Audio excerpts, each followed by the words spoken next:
세상은 넓고 망할 사람들은 차고 넘칩니다. 심각한 수준이죠. 600만 명이 몰락합니다. 어처구니 없는 되게 황당한 상황에 놓인다라고 봐야 되는 거죠. 2025년 7월 스트레스 DSR 3차 시행으로 많이들 무너질 것 같습니다. 참 우리가 잘 생각해 볼 필요가 있습니다. 2022년 완도의 그 사건 기억하십니까? 일가족이 그렇게 나쁜 선택을 했던 그 뉴스가 있습니다. 근데 그 이후에도 그와 유사한 뉴스들이 계속 벌어졌었죠. 참 씁쓸합니다. 기억하시는지 모르겠는데 그 당시에 그 완도 사건의 가족들 차가 아우디였습니다. 아마 추정컨대 무시를 당하지 않으려고 아우디 차를 끌고 다닌 게 아닌가 라고 생각합니다. 직장 잘리고 실업급여 받고 돈 없는데 아우디를 끌고 다니고 벤츠를 끌고 다니고 제네시스 끌고 다니는 애들이 한둘이 아닙니다. 30대 초반 30대 중반인데 이제 사회생활 시작한 지 한 5년 됐나? 한 7, 8년 됐나? 근데 타고 다니는 차는 제네시스입니다. 참 어이가 없는 게 저도 회사를 다니고 있는데 제 주변에 보면 상당수가 아우디 그리고 벤츠 뭐 그런 비싼 차를 끌고 다닙니다. 제네시스도 많이 끌고 다니고 그냥 차 타고 다니는 것만 봤을 때는 전부 다 부자입니다. 세상에 이렇게 잘 사는 사람들이 없는 것 같아요. 근데 곰곰이 생각해보면 그들이 정말 그런 비싼 차를 끌고 다닐 수 있는 능력이 돼서인가 아니면 허풍이나 허세, 과시를 위해서 그런 건가 좀 많은 생각들이 듭니다. 한국의 부채 가구 비율이 10명 중에 6.6명이라는 이야기가 있습니다. 3분의 2가 빚쟁이라는 건가? 라는 생각이 들 정도인 거죠. 앞으로 경매나 공매나 신탁 공매 이런 것들이 엄청나게 많이 쌓일 거라고 합니다. 그리고 지금 현재 경매 물량은 이게 전부가 아니라고 하죠. 앞으로 기다리고 있는 물량들이 2배나 3배나 훨씬 더 많을 수도 있다. 뭐 이런 얘기들도 많이 하고 있습니다. 이게 현실이다라는 겁니다. 앞으로 괜찮겠습니까? 앞으로 괜찮지 않다라는 거죠. 경매 현상이 1차로 끝나는 게 아니라 2차도 있다라고 하는데 2차는요. 지금이 아니라 한 2, 3년 뒤가 2차 경매가 시작이라고 하는데 어떻게 되겠습니까? 좀 더 우려스러운 기간들이 길어진다라고 봐야죠. 대략 한 5년가량은 부동산 시장이 많이 어려울 것 같습니다.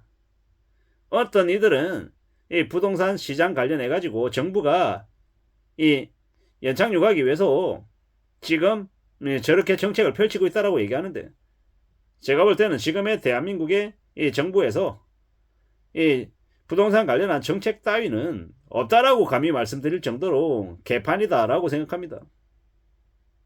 참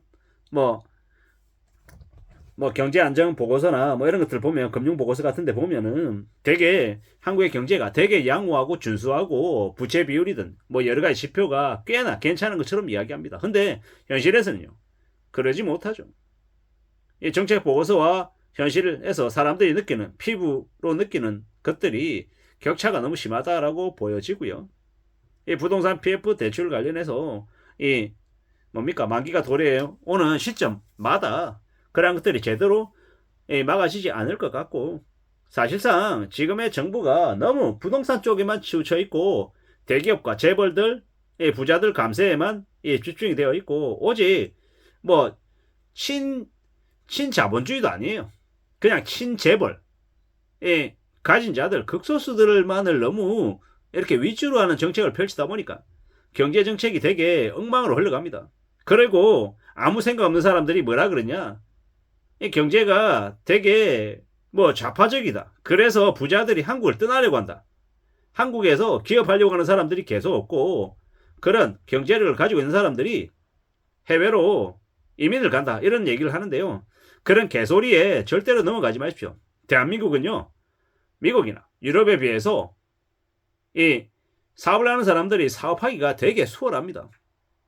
수월하다라고 얘기하는 게 어떤 의미냐? 이 부정한 방법으로 탈세를 저지르고 비자금을 만들고 장난질 치고 이 직원들 임금을 갈취하고 정말 어처구니 없는 짓거리들이 되게 만연해도 제대로 처벌받지 않는 나라가 어디다? 한국에 있는 많은 기업 하는 사람들이다라는 겁니다. 대기업뿐만 아니라 중소기업 다 마찬가지입니다. 대한민국에서 기업하는 사람들이 안 그런 사람들도 있음에도 불구하고 상당수가 탈세를 저지르고 부정한 방법을 저지르는 배임 행령에 준하는 일을 하는 이들이 너무도 많다라는 겁니다. 그런 이들에게 기업하는 사람들이 얼마나 힘들 줄 아느냐, 뭐 여러 가지 얘기를 해본들 그 힘든 건 당연한 거죠. 당연한 겁니다. 누가 선택하라고 강요한 것도 아니고 자신들이 그렇게 하는 거죠.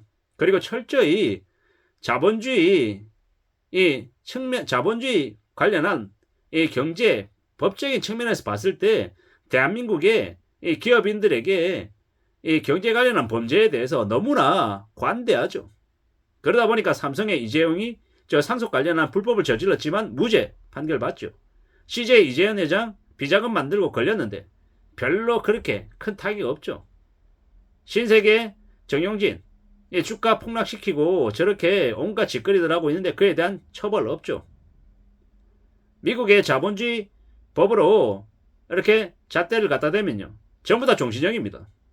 그리고 중소기업들 마찬가지. 이 차명으로 사업하고 탈세하고 온갖 이렇게 자전거래하고 불법을 저지르는 게 한둘이 아닌데 그런 모습들에 대해서는 눈을 감으면서 대한민국에 있는 부자들이 이 세금이 많아서 해외로 떠난다라고 하는 개소리 하는 사람들이 있습니다. 그런 말은 아예 일절 듣지 마십시오.